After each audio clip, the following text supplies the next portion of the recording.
Hello, everybody! DishNet34 Rob Tomlinson here, welcoming you to today's broadcast of This Week in Perfect Team, episode number 237 for the 5th edition of our Negro Leagues set. Welcome in, ladies and gentlemen. Whew!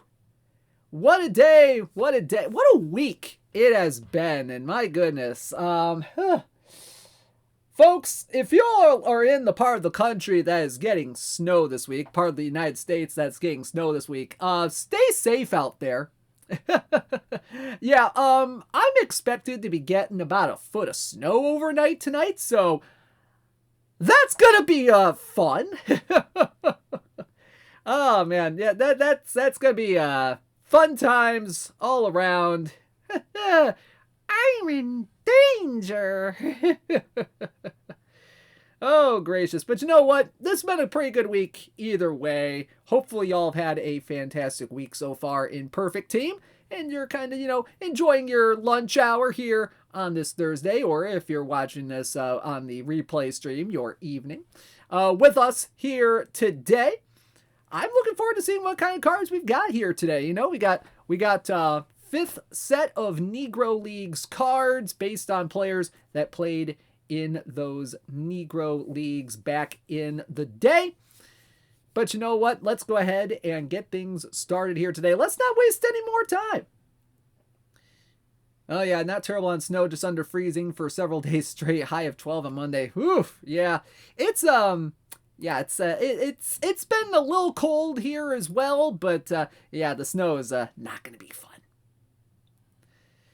Alrighty, so let's go ahead and get started with some news and notes. And of course, the 9th Perfect Team Championship Series is the big one. It is occurring on Saturday. That's right, the 9th of our 10 Perfect Team Championship Series tournaments. They will occur on Saturday, January 13th, beginning at noon Eastern Time. Finals coverage, as always, will be on the Out of the Park Developments Twitch channel, which is always a fun time, watching me scramble through 10 tournaments at once. And as always, the top 128 teams from the past PTCS period from December 4th through the 31st in each of our 10 eligible formats will be participating in the PTCS.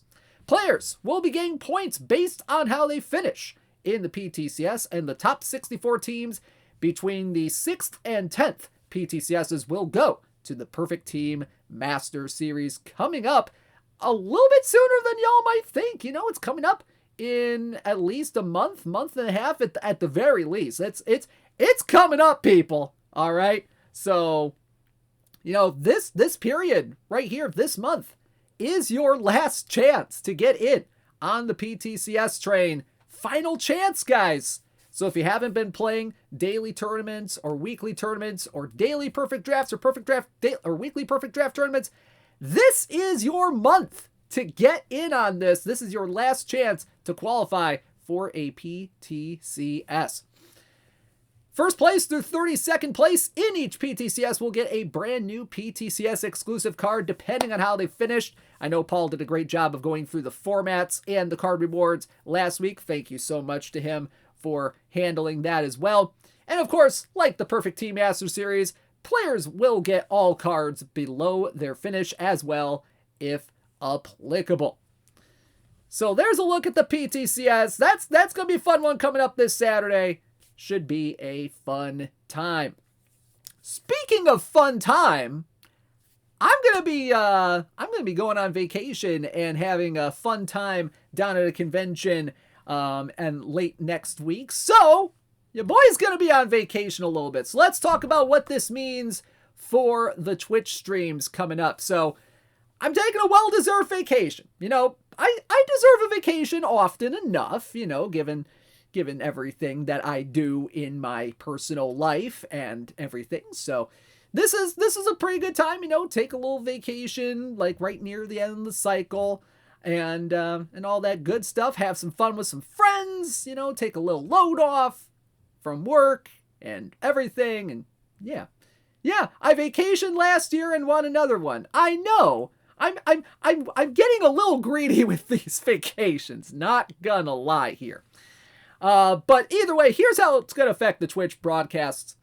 So there will not be a broadcast of the Perfect League World Series on either January 14th or January 21st. Now, a lot of people look at that January 14th date and see getting things done for IRL job, and people might think, is this an excuse for Dish to watch the Lions on Sunday night in their first home playoff game in 30 years? And, you can believe that if you wish, but, I also have a lot of things to get done for work before I leave on next Wednesday morning. So that is my reasoning, and I am sticking to it. But also, you would not be out of the question to assume that is because of the Lions. I kid, Rich. I kid. Like, literally, I am getting stuff done for my IRL job. But January 21st, I will also be taking that Sunday off because I'm going to be flying back. Probably going to be jet lagged a little bit, probably recovering from, the excitement of the weekend I'm going to have. So I'm going to be pretty darn tired afterwards. So World Series will return on January 28th.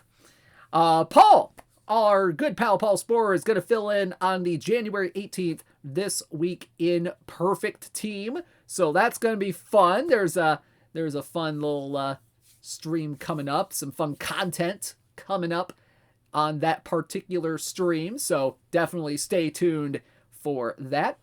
And of course, there will not be a broadcast of the Friday Showdown on January 19th. It will return on January 26th. However, despite all of these cancellations, because I want to have fun at some point in my life, there's going to be some alternate streams on the Out of the Park Developments channel. So definitely stay tuned for those. So we'll see how that goes. I know Rich did a stream couple of nights ago or something on that.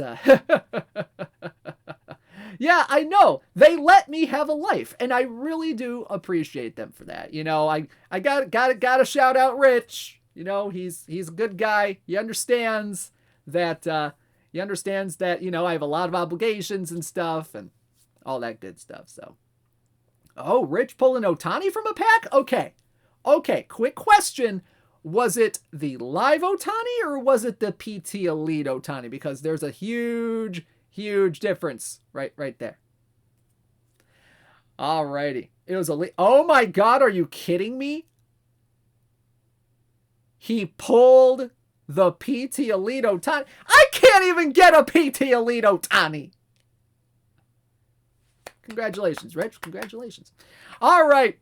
So with that being said, let's talk about a little bit more about, we talked a little bit about PTCS, but let's talk a little bit about some regular tournaments because there is a tournament refresh coming, and I'm going to take myself off the screen so you can read all this stuff. We got a tournament refresh coming January 15th. Hey, that is on Monday, if I do recall correctly. Yes, that is a Monday. So we're going to have some changes coming to the tournament landscape. We're going to be adding some tournaments here as well. We are going to be adding the daily It's Always Power to Modern in Philadelphia. Get your orchestral music here as it will insert it here. That's going to be a 2004 run environment with a designated hitter being played at Citizens Bank Park. That's going to be a daily open tournament as well as indicated by the one that's next to it. We also have 3 daily wildcard tournaments coming into the ecosystem. We're going to have a daily live Iron Cap, which is an $11.99 cap with a 1944 run environment with a designated hitter. We're also going to have a daily high bronze floor, low silver ceiling. Boy, I can read today. With a 1770 cap and a designated hitter. And we're also going to have a daily boom to defensive era with a bronze floor. It's going to have a 2024 cap with a designated hitter, a 1985 run environment, no limited edition cards allowed in that tournament, and it's going to be played at Olympic Stadium. And then we're also going to have a daily diamond tournament being added to the ecosystem. We're going to have the daily high diamond only tournament, which is going to have a designated hitter, a 1961 round environment, and played at the LA Coliseum. We're also going to be adding a couple of weekly tournaments as well. We are adapting the New Year's Ball Go Far tournament that I personally concocted from a pop-up to a regular weekly tournament, which is a Power Years to Live Plus High Bronze Floor Diamond Ceiling 2024 cap with a designated hitter with a 1924 run environment played at 1995 Coors Field. And then for the Thursday High Silver Floor Low Gold Ceiling cap, we're going to be adding that to the weekly rotation. 2044 cap, designated hitter on, and a modern run environment. With that being said, we are going to be removing some tournaments as well. We are going to be removing the Daily Dead Ball Tournament, the Daily Dead Ball Cap, the Daily OOTP Era, the Daily Non-Live Diamond, and the Daily Diamond Only Tournament for the dailies. And for the weeklies, we're going to be taking away the Friday Bronze Only and the Thursday High Iron Floor Diamond Ceiling Cap. And of course, there's going to be some tournament changes as well. You can take a look at the list there. We're going to be changing up the Wednesday Mishmash a little bit. The Saturday Iron Warriors, that's going to be getting a new field. Saturday Tournament Lab is going to be a high iron floor, low diamond ceiling, 1700 cap, 1887 run environment. So watch the error counts, folks, with a designated hitter. Saturday High and Sun Playground is going to be getting a new format. The Sunday Pumping Iron is going to be getting a new ballpark.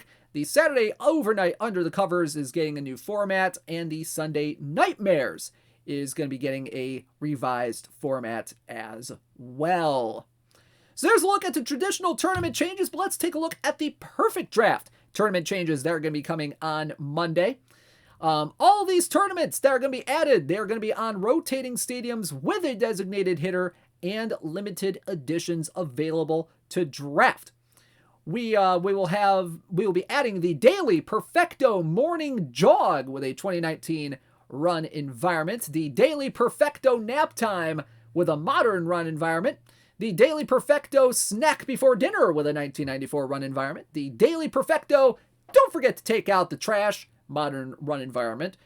Then we're going to have a couple of new weekly Perfect Draft tournaments, the Friday Perfecto Cup of Coffee with a 1998 run environment, and the Sunday Perfecto main event.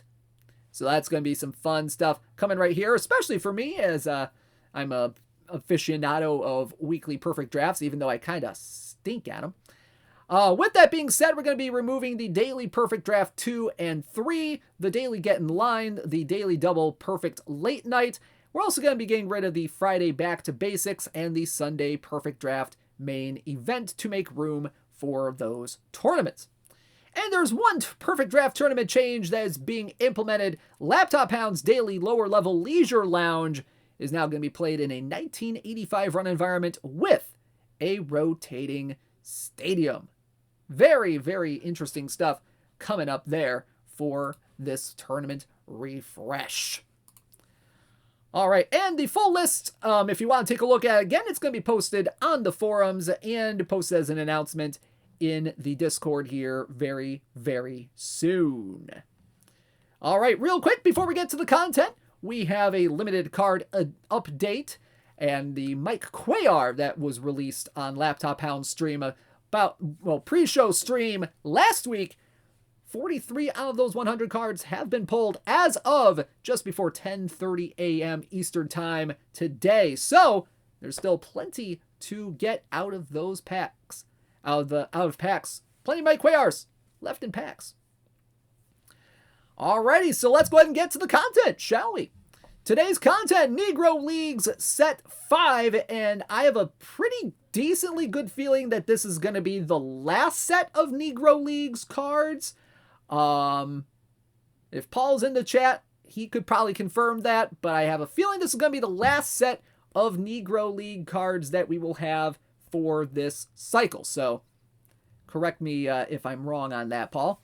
This is our 5th set of cards celebrating players from the Negro Leagues. We have 16 packable cards in total. 10 of them will be shown off here today. So let's go ahead and get started. We're going to start at the bronze level. And just as an aside real quick, none of these cards that we are going to be showing off are going to be impacting the Perfect Team Championship Series. The year that is associated with the cards are all before 1945. So, just as an aside, none of these cards are going to be eligible for PTCS this Saturday. So let's go ahead and start out in the bronze level, because we have a couple of bronze cards in this set. We're going to show off one of them for you. And we're going to start with 68 overall right-handed starter. It is Dizzy Dismukes. Dizzy Dismukes. We have 67 stuff, 70 movement, 65 homer rating, 82 pitcher BABIP, and 81 control. A little bit better against righties than he is against lefties in quite a few categories. Against righties, he has 74 stuff, 63 movement, 58 homer rating, 91 pitcher BABIP, and 78 control. Against lefties, it's a little bit more interesting. He's got 59 stuff, 78 movement, 73 homer rating, 71 pitcher BABIP, and 84 control. So you're kind of getting a little bit of a couple of shapes against lefties and righties here. Very interesting splits here, all things considered. It's got 92 stamina, 48 on the hold runners, 90 to 92 on the velocity, neutral ground ball to fly ball tendency. He has got a curveball, changeup, sinker, and cutter in his repertoire. Dizzy Dismukes. Let's talk a little bit about him. There's not really, there's a few things to know about Mr. Dismukes here. He played from 1909 to 1932 in the Negro Leagues, finished with an 85 and 83 career record, a 3.43 ERA, a 1.08 ERA plus in 1,428 innings pitched. He had quite an interesting little career here. Among his achievements as a pitcher, he's kind of sort of known for defeating the world champion 1911 Pittsburgh Pirates in an exhibition game by a final of 2-1. So that's a pretty good accomplishment, beating, a major league team that was, at the top of the baseball world at that point. This guy shut him down on the mound. He was actually known a lot for his memory, and he became a manager after his playing career was over, and he was kind of a bit of a strategist a little bit. He managed, let's see. He managed for a few teams back in the day. I can't really, take a look. Let's see. I really can't see where he managed, unfortunately. Wikipedia is not really a great thing for that, but he did manage quite a few teams after he retired from playing. And he was also credited with teaching Webster McDonald and Carl Mays the tricks of submarine-style pitching. He was a submarine pitcher back in the day, so maybe that's why he got a little bit of the splits that we have here. So this guy, very interesting guy. And actually, after his playing career and after his managerial career was over, he was a scout for the Chicago Cubs and then the New York Yankees. Joined the Yankees as a scout in 1953. And pretty cool stuff here for Mr. Dismukes. And actually, while he was a player, he actually periodically wrote about baseball for black newspapers, such as the Pittsburgh Courier. So there you go, Dizzy Dismukes. Pretty interesting guy, pretty BABIP heavy against righties, a little bit of a control guy against lefties. Very interesting splits here. And he is in. Perfect team. 24. All right, so let's go ahead and move on to a couple of silver cards. And, we had the Valentin Drake, or Drake, however you want to pronounce it. We had that kind of a card on the Laptop Hound pregame show a little bit ago. This next card is a little bit of a similar-ish profile here. And ladies and gentlemen, this guy was known as a definitive historian of early black baseball. It is 77 overall, second baseman Sol White. Sol White, 105 BABIP, 15 power, 103 avoid K, 110 contact, 95 gap, and 55 on the eye. Big contact bat right here today. Against lefties, he's got 108 BABIP, 18 power, 106 avoid K, 114 contact, 98 gap, and 59 on the eye. Against righties, he's got 104 BABIP, 14 power, 102 avoid K, 108 contact, 95 gap, and 54 on the eye. 62 speed, 69 stealing, 70 on the base running. He's got a little bit of a sack bunt ability as well. And he can play a lot of defensive positions. He can play all over the infield, first base, second base, third base, and shortstop, as well as a little bit of right field as well, which is actually his highest rated position, come to think of it. Defensively, he's got 81 range, 79 error, 82 arm, and 81 on the turn double play. So not bad for second base, kind of that second base-ish profile. And then he's got 84 range, 81 error, and 80 arm in the outfield. So bit of a utility guy in the silver rankings. Probably, potentially could start at second base, could start in right field if you're going with a more contact-oriented kind of format here. So very interesting guy. He's not going to hit a whole lot of homers for you. He's not going to walk too much either. But he's definitely going to be a BABIP fiend here with this card. Sol White played between 1887 and 1907, and there's really not a whole lot of statistical history available for Sol White, either on Seam Heads or on Baseball Reference, because, these were like really early teams that he played for in black baseball and a little bit of the Negro Leagues back in the day. There weren't a whole lot of records being kept from what I can see, so I can really only go off what I have for his career stats, which, they weren't terrible, really. 294, 332, 419, 5 homers, 53 RBI in 77 career games that have been, publicly available on like Seam Heads or Baseball Reference. So Sol White, he began his career in Pittsburgh at a very young age. I mean, we're talking he started playing at the age of 16 or so. And actually, he in 1887 joined the Pittsburgh Keystones of the National Colored Baseball League at 19 years old. So he started attracting the attention of managers of independent teams at the age of 16 before eventually, getting to a league in 1887 as a left fielder and later a second baseman. So he played a lot of second base during his time there. In that league that he joined with the Pittsburgh Keystones, folded after a week of play, which is kind of unfortunate. He played a lot of seasons with a lot of teams. I mean, we're talking the New York Gorhams for a couple years, the Cuban Giants.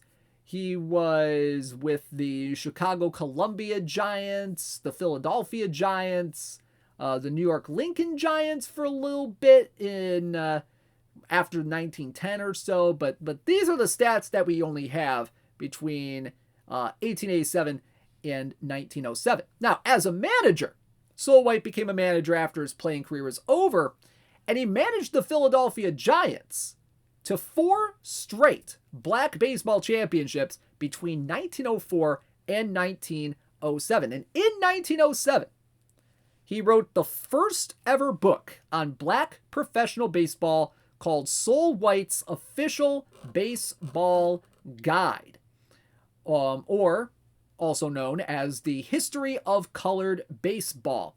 It was a soft-covered pamphlet, 128 pages, and it was sold at Philadelphia Giants games during 1907.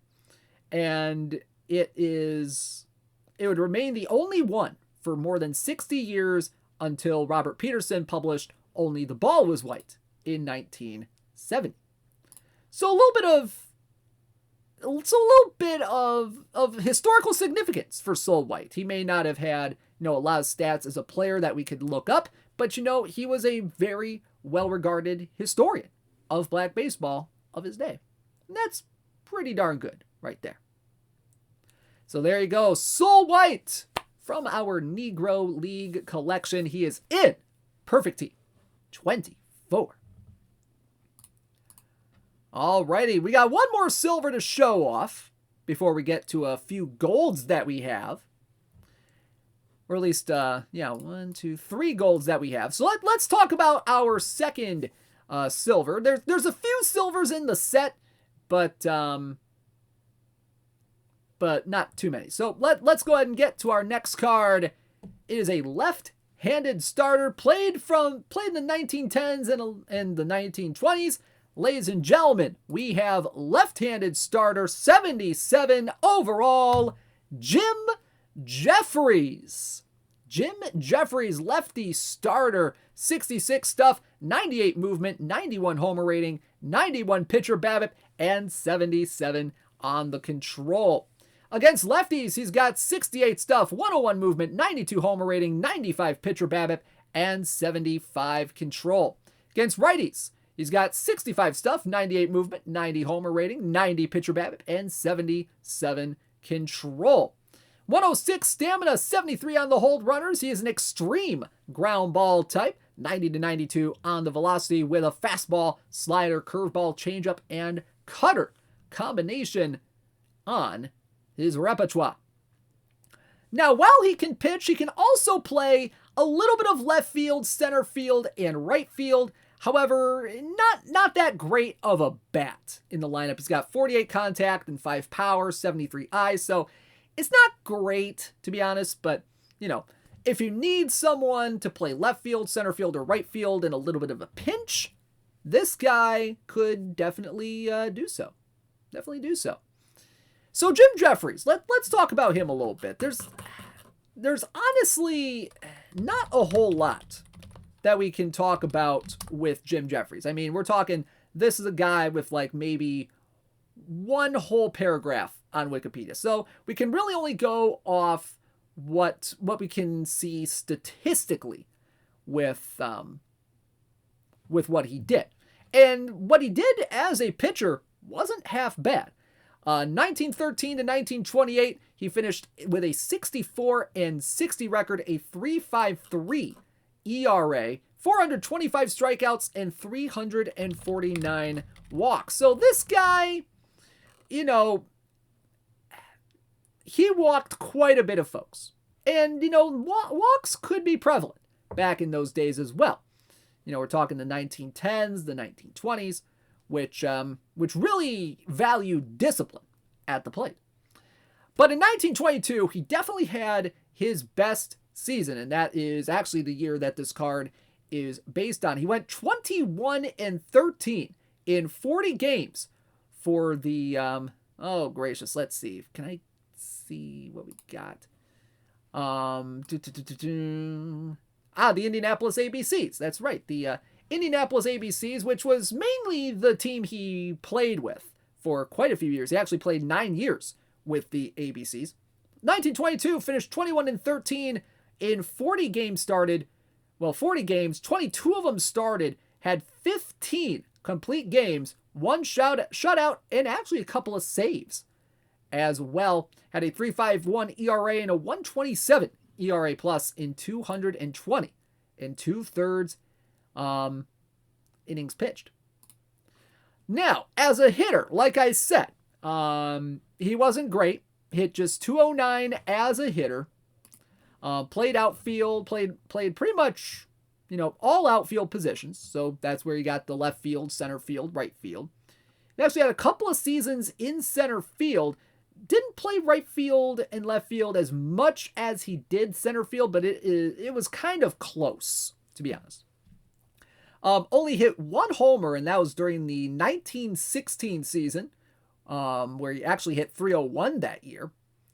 But overall, he wasn't that great of a hitter. 209 career average, 287 on base, 238 slugging, so pretty much a singles hitter, all things considered. 176 hits, 14 of them were doubles, 4 of them were triples, 1 of them were homers. So, not a lot of power on this guy. But this guy, mainly a pitcher, and he was an effective pitcher for quite a while. He had an 8-2 record in 1918. Actually went 15-13 in 1921, the previous year. So, and actually had 19 complete games in 1921 as well. So, pretty interesting stuff here with Jim Jefferies. And he is in Perfect Team 24. All right, let's talk about some gold cards. And we are going to go to the hot corner for our next card. A lot of y'all thought that this card was coming today, and you would be correct. Ladies and gentlemen, 84 overall Negro League card, third baseman, Judy Johnson. Judy Johnson, 94 BABIP, 70 power, 84 avoid K, 106 contact, 82 gap, and 77 on the eye.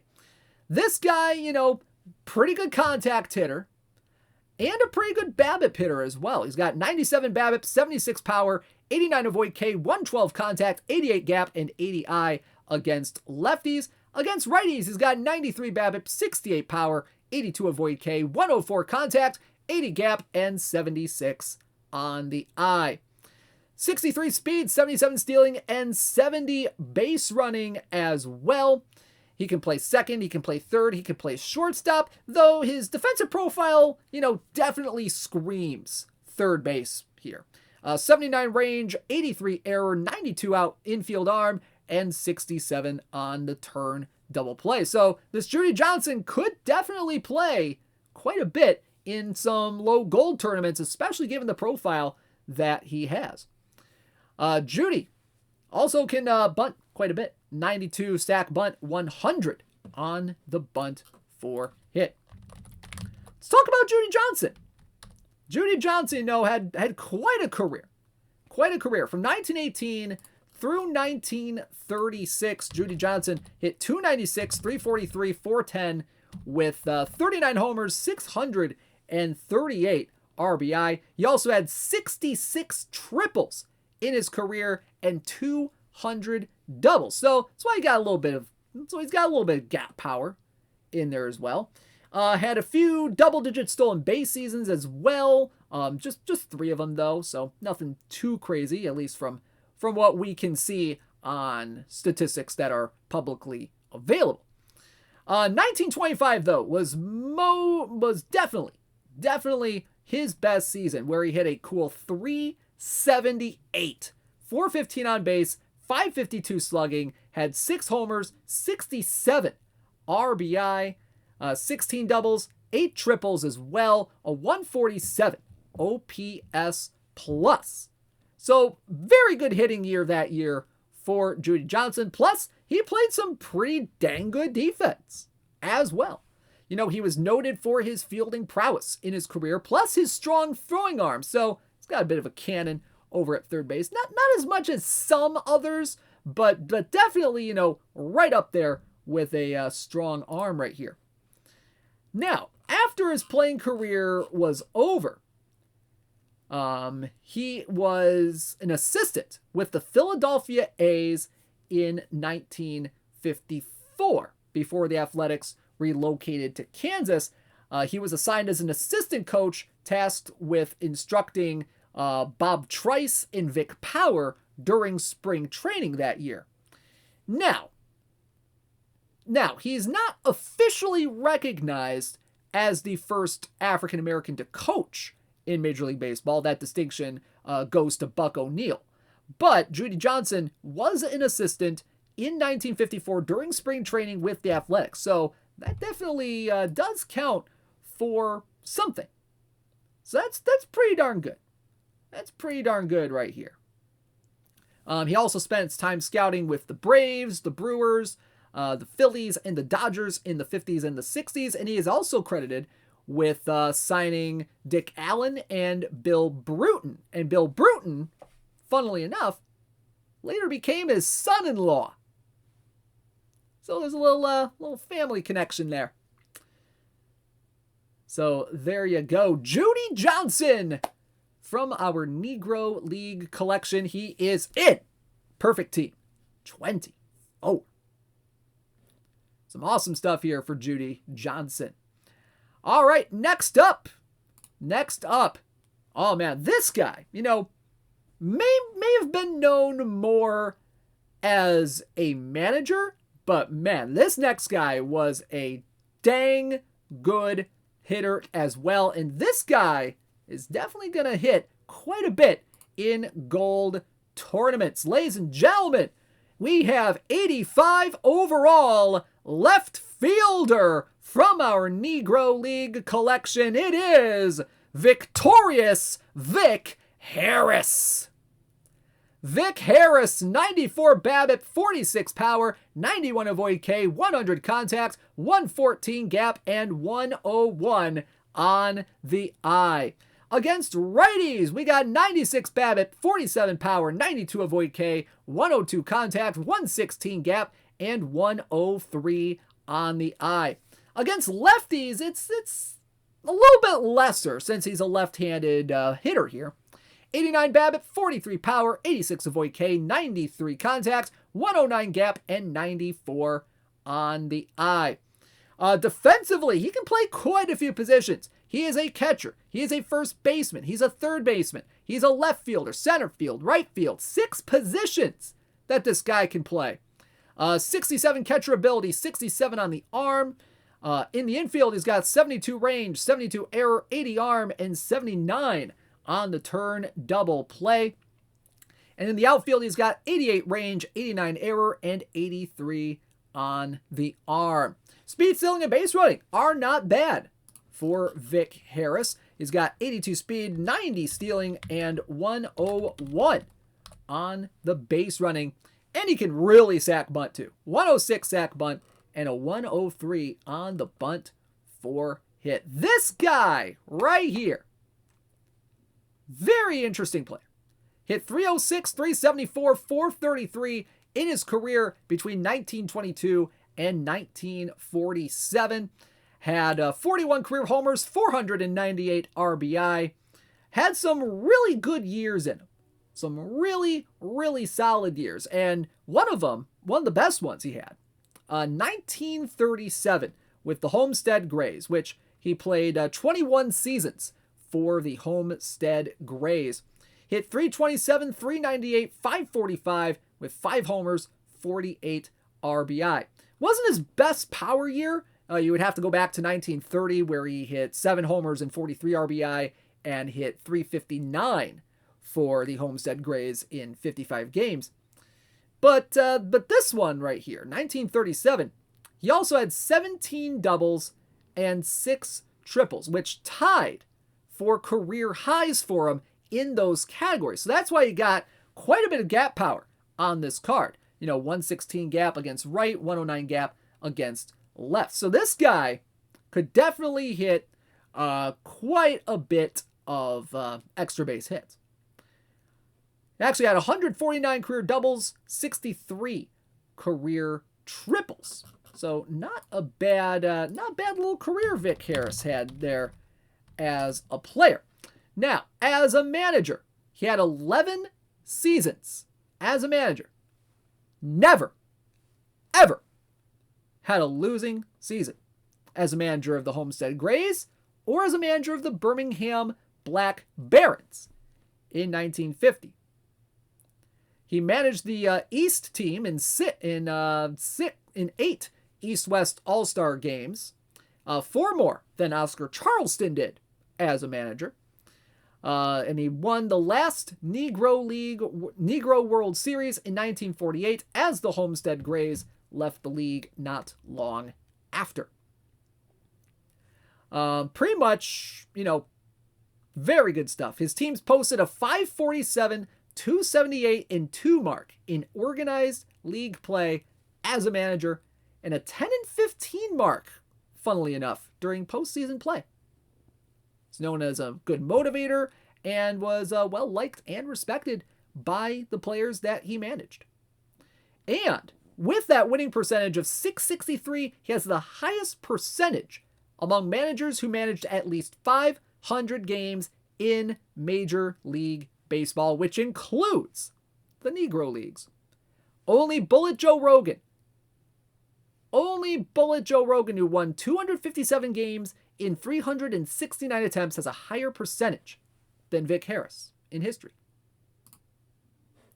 So there you go. Vic Harris, left fielder from our Negro League collection. He is in perfect team 24. But yeah, it's an impressive win-loss record there. Alrighty, next up, let's go back to the pitcher's mound. And we got a pretty interesting lefty starter for y'all on as our next card. Ladies and gentlemen, 88 overall left-handed starter. It is Edsel Walker. 90 stuff, 122 movement, 115 homer rating, 90 pitching BABIP, and 73 control. Against lefties, he's got 92 stuff, 111 movement, 109 homer rating, 93 pitcher BABIP, and 69 control. Against righties, he had 89 stuff, 126 movement, 117 homer rating, 89 pitcher BABIP, and 75 control. 80 stamina and 96 on the hold runners. He's got a fastball, curveball, changeup, sinker combo with an extreme ground ball tendency. Now, Edsel Walker. A lot of people are wondering, well, who the heck is this guy? Well, this guy right here only has a couple of paragraphs on Wikipedia, so not a whole lot to go off of. But from 1936 to 1945, he was a pretty doggone good pitcher. He had a 54-33 record, a 4.07 ERA. Struck out 12% of all hitters that he faced, walked 9.5% of hitters that he faced. Now, he had a couple of very good years as a pitcher. And one of them was in 1938, with the Homestead Grays. Went 10-1 with a 3.48 ERA. Struck out 45 guys in 77 2/3 innings pitched. Walked just 25 with a 1.38 ERA plus that year. Now, that's one of the better seasons that he had. One of the best seasons they had. 1940, he had a really good year as well. 13-4 with a 4.15 ERA, a 1.28 ERA plus in 136 innings pitched. He pitched 12 games, 11 of them starts in that 1938 season. Had 6 complete games, 2 shutouts in 77 2/3 innings pitched. He gave up just a 256 batting average, so not terrible. But he was also the starting pitcher for the East team in the East-West All-Star game. Very, very interesting. Very, very interesting. And he played for some for the Homestead Grays from 36 to 41. Played with the Philadelphia Stars for a little bit in 1941, and then the Homestead Grays from 1943 to 45. Now Walker, he retired in 1945 due to a sore arm and moved to Albany, New York, pretty much retiring from baseball at that point. But he was pretty good when he was on. He actually played semi-professional football in baseball before joining the Zulu Cannibal Giants, which was a mid-1930s Negro League team. So that's a name right there. But moved to the Homestead Grays in 1936 for $150 per month, which is equivalent to just a little over $3,100 nowadays. So there you go. Edsel Walker from our Negro League collection. He is in perfect team 24. All right, so some awesome stuff there for Edsel Walker. Let's go ahead and talk about a couple of diamonds here. Couple of diamonds. And we go to the infield for our next guy. Ladies and gentlemen, this guy can play quite a bit of spots on the infield and a little bit in the outfield as well. Ladies and gentlemen, we have 98 overall, second baseman, Walter Kennedy. Walter Kennedy, 94 BABIP, 91 power, 70 avoid K, 108 contact, 105 gap, and 99 on the eye. Against lefties, we got 98 BABIP, 94 power, 72 avoid K, 114 contact, 114 gap, and 103 on the eye. Against righties, we got 93 BABIP, 90 power, 69 avoid K, 106 contact, 102 gap, and 97 on the eye.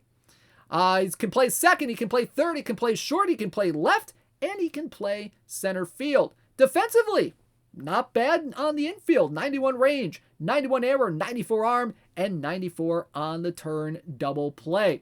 In the outfield, he's got 85 range, 72 error, and 72 on the arm. He's got 86 speed, 97 ceiling, and 94 on the base running as well. However, he cannot bunt. Just so y'all are aware, so don't try bunting. Just don't. Walter Kennedy, very, very interesting career he had. 1921 all the way up to 1945. Hit 323, 378, 467 on the slash line with 48 homers, 568 RBI. 1936 season for him was definitely his best year. And that is actually the year that this card is based off of, that 1936 season when he played for the New York Black Yankees. Hit 310 in 32 games, or at least 32 games that are recorded on seam heads. 5 homers, 19 RBI. 6 stolen bases, so not a bad year that he had. However, if you really want like a really, really good season for Walter Kennedy, his best season was definitely the 1925 season for the Harrisburg Giants, in which he hit 389, 13 homers, 86 RBI, 444 on base, 604 slugging, 14 doubles, 3 triples, and 107 hits. That is a stat line right there. And that is actually his only double-digit homer season of his career. The next highest he would have would be his 1930 season with the New York Lincoln Giants, in which he had 6 while hitting 330. So in 1938, he actually took on kind of a player manager role a little bit when he started managing the New York Black Yankees in 1938.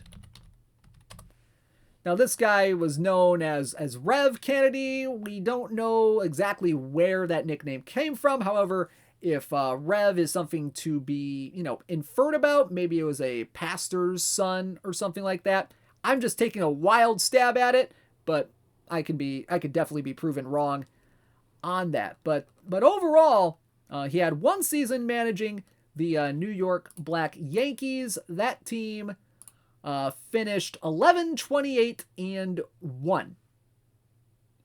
So not the greatest record managing, but still a pretty solid career hitting wise. Pretty solid career with some power. 13 homers, like we said, and in 1925, overall, pretty good defender as well. So there you go, Walter Kennedy from our Negro League collection. He is in Perfect Team 24. Maybe he loved motorcycles. Maybe revved up the players. I don't know. All right, we got 1 more diamond to show off for you today. We got 3 more cards to show off for today. And ladies and gentlemen, oh boy, we're getting to some power guys right here. We're going to get to some power guys right here. And ladies and gentlemen, we're going to go to the outfield For our next card, ladies and gentlemen, we have... Let me find the right guy here. There we go. Ladies and gentlemen, it is 99 overall left fielder, Bill Hoskins. Bill Hoskins, 107 BABIP, 138 power, 95 of OEK, 142 contact, 118 gap, and 88 on the eye. He can play left field. He can play right field with 84 range, 84 error, and 85 on the outfield arm. He's a power guy against both lefties and righties. Against righties as a left-handed hitter. He's got 109 BABIP, 144 power, 96 of OEK, 145 contact, 119 gap, and 89 on the eye. Against lefties, he's got 102 BABIP, 120 power, 92 of OEK, 132 contact, 113 gap, and 85 on the eye. Speed, stealing, and base running kind of mid. 61 speed, 80 stealing, and 83 on the base running. Not a great bunter either. 48 sack bunt, 38 on the bunt for hit. But Bill Hoskins, his slugging percentage compared to all Negro League players, 84th percentile in slugging percentage. And he's also 83rd percentile in isolated power. So this guy has a lot of power in his bat right here. And it showed. It showed in definitely some small sample sizes, obviously. I mean, we're talking about, not a lot of games. I mean, the highest games played that he had in a career was 54 in 1941, which is actually what this card is based off of. But in his career from 1937 to 1946, had a 330 average, 392 on base, 515 slugging, 37 career homers, and 284 RBI. 2.4% homer percentage, way above league average for the time, which was around 1.1%. So this guy definitely was known as a slugger in his time in the Negro Leagues. 1941 season, probably his best year. Hit 337, 400, 615 with 12 homers and 51 RBI in 54 games. 184 on the OPS plus. Now, when you talk about the major leagues and include the Negro League statistics into that equation, this guy holds the distinction of having the highest postseason batting average in history. Going 19 for 39 in 12 postseason games played in 1937 and 1939, hitting .487. That is what the kids these days called clutch. That is what the kids today call clutch.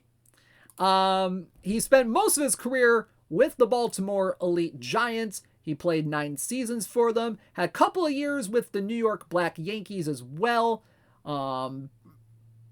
So only played 10 games with them, but still not terrible. Had a little stint with the Detroit Stars. There were a few years where he played for multiple teams. 37, 38, and 41, in which he played for multiple teams. If I can extrapolate that out a little bit. He played with the Memphis Red Sox, played with the Baltimore Elite Giants, the East All-Stars, and the New York Black Yankees during that 1941 season. So there you go, Bill Hoskins. He was actually selected to play in the 1941 East-West All-Star Game, went 1 for 5 in the contest. So there you go, Bill Hoskins, 99 overall left fielder from our Negro League collection. He is in. Perfect team, 24. All right, we got a couple of perfect cards for y'all today. We got a pitcher and a hitter. And ladies and gentlemen, our pitching 100 overall is known as one of one of the best left-handed pitchers in Negro League history. Ladies and gentlemen, we have 100 overall left-handed starter, Andy Cooper. Andy Cooper, 91 stuff, 123 movement, 109 homer rating, 109 pitching BABIP, and 124 control. Against lefties, we got 92 stuff, 124 movement, 111 homer, 111 pitching BABIP, and 125 control. Against righties, he's got 90 stuff, 122 movement, 108 homer and BABIP, and 123 control. He's got 109 on the stamina, 97 on the hold runners. He is a ground ball type pitcher, 90 to 92 miles an hour, and of course, obviously, lefty starter. He's got fastball, slider, curveball, changeup, and cutter in his repertoire, and he can play a little bit of left field.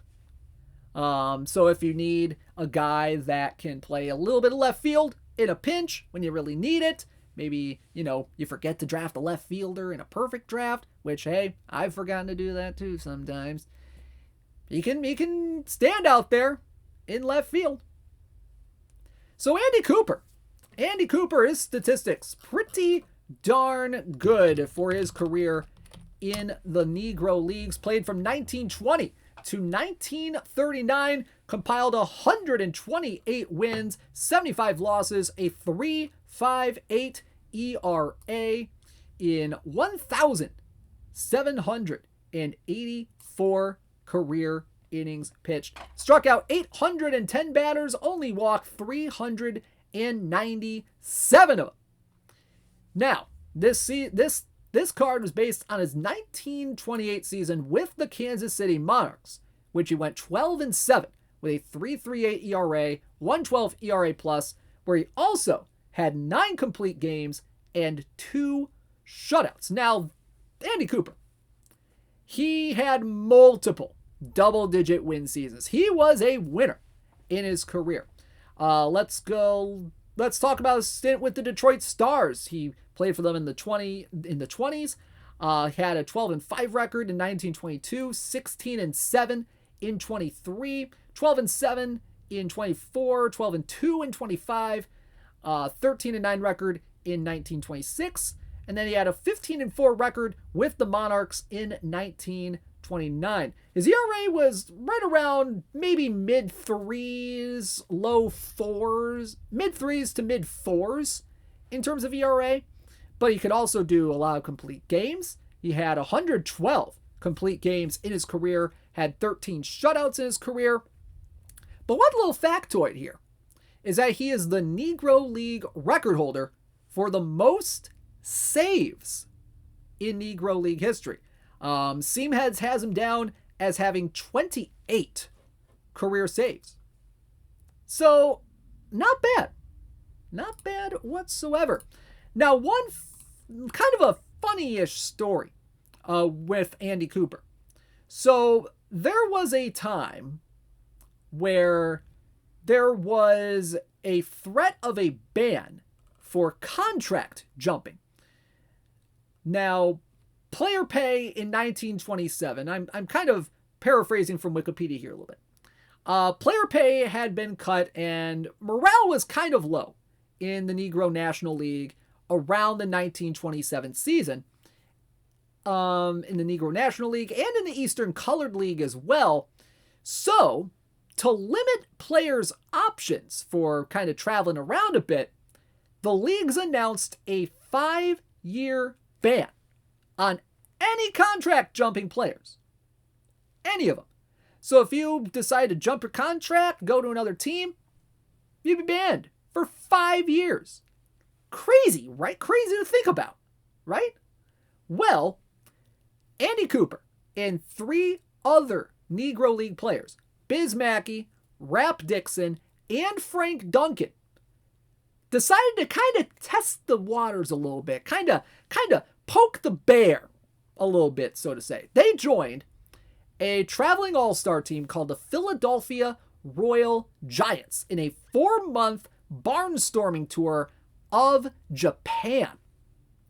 So the team traveled by ocean liner, took 20 days to arrive in Japan, and on their return, they played some games in Honolulu. And the big thing is, the team won all 23 games that they played on that 4-month tour. That is incredible there. They did not lose. Never lost. Never lost.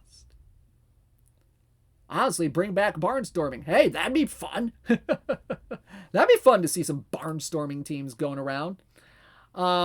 So, once they got back, you could imagine the leagues were kind of fed up a little bit with that little stunt they pulled. But here's the thing.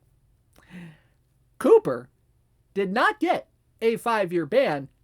He only received a 30-day suspension and a $200 fine.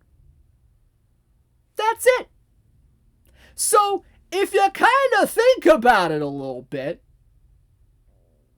they poked the bear just enough to kind of lessen the penalty a little bit. So pretty good stuff there. So there you go. Andy Cooper from our Negro League collection. He is in Perfect Team 24. Alrighty.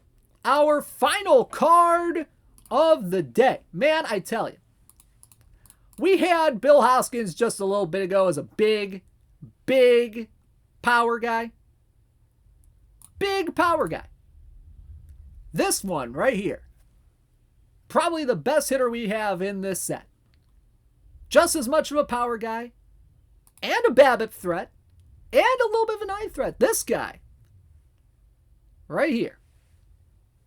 Was one of the best Negro League first basemen in the first 25 years of the 20th century.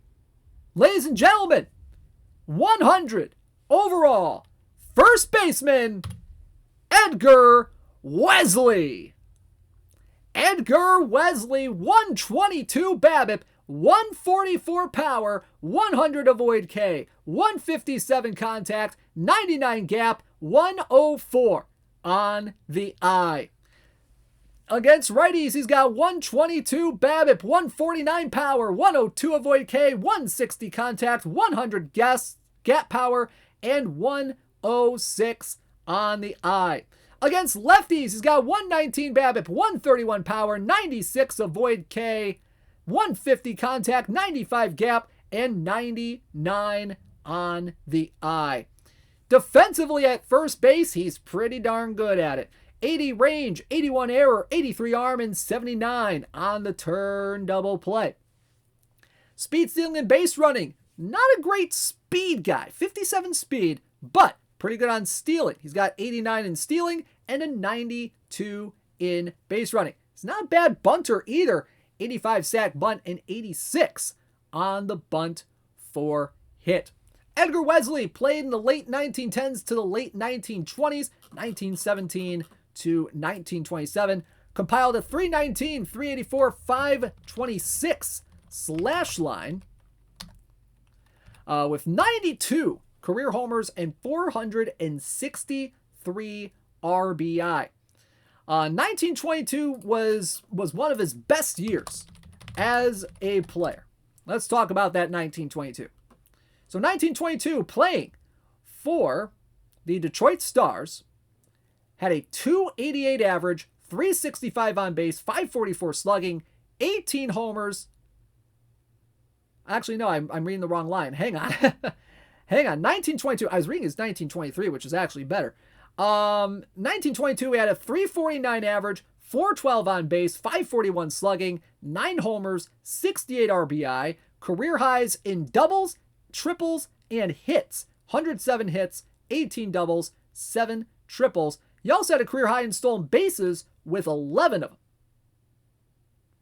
Pretty good stuff right there in 80 games played with the Detroit Stars. Best power year was that 1923 season, where he had 18 homers, 59 RBI with a 288 batting average in 74 games. Had 3 other double-digit homer seasons In 1920, he had 11 of them. 1925, he had 17 with a .404 batting average, mind you, and 16 homers in 1926 with a .310 batting average. So this guy could definitely slug the ball quite a bit. I mean, if you extrapolate his career stats out to a 162 game average, he would average about a .319 batting average, 25 homers, 128 RBI per game, per season. It's not bad. 3.8 homer percentage, 3.8% homer percentage in his career, way above league average of 1.1. But man, oh man, this guy could slug the ball. 100%. Definitely a Detroit Stars legend, pretty much. He also played parts of his career with the Habana Club for a couple years, the Harrisburg Giants, the Brooklyn Royal Giants, the Cleveland Hornets, and the Atlantic City Bacroc Giants. But he was mainly a Detroit Star. In fact, the picture on his Wikipedia page calls him Detroit's great Swatsman. And he is going to be a great Swatsman for your team in Perfect Team 24.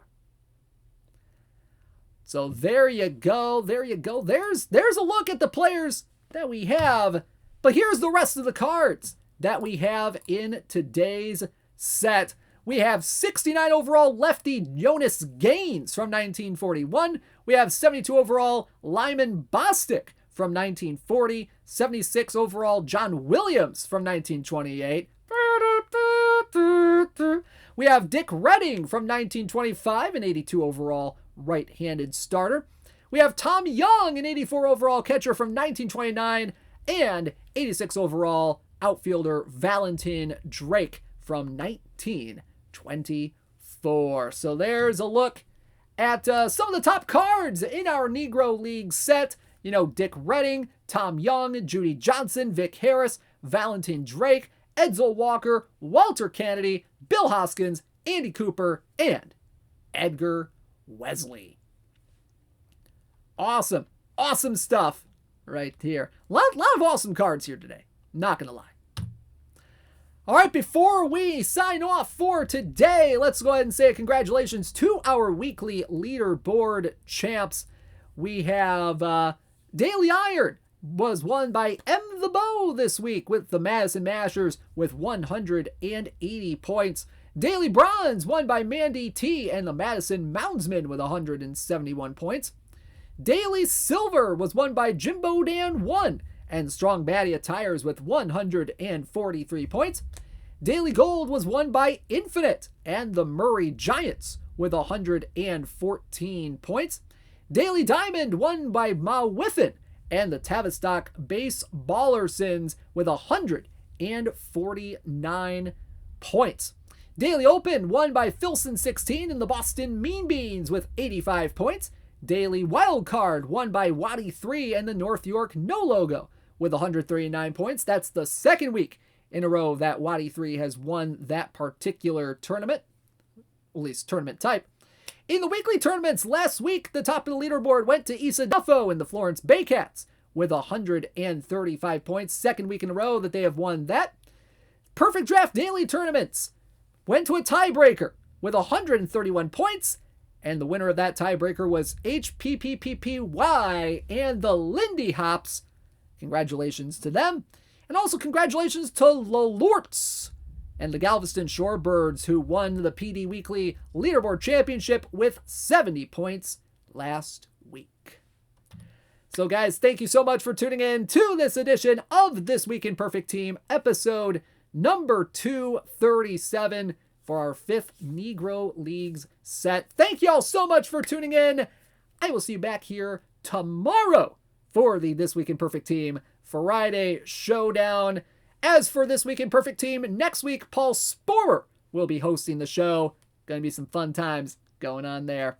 Have a great day, everybody. This has been DishNet 34, Rob Tomlinson signing out. Have a great day, everybody.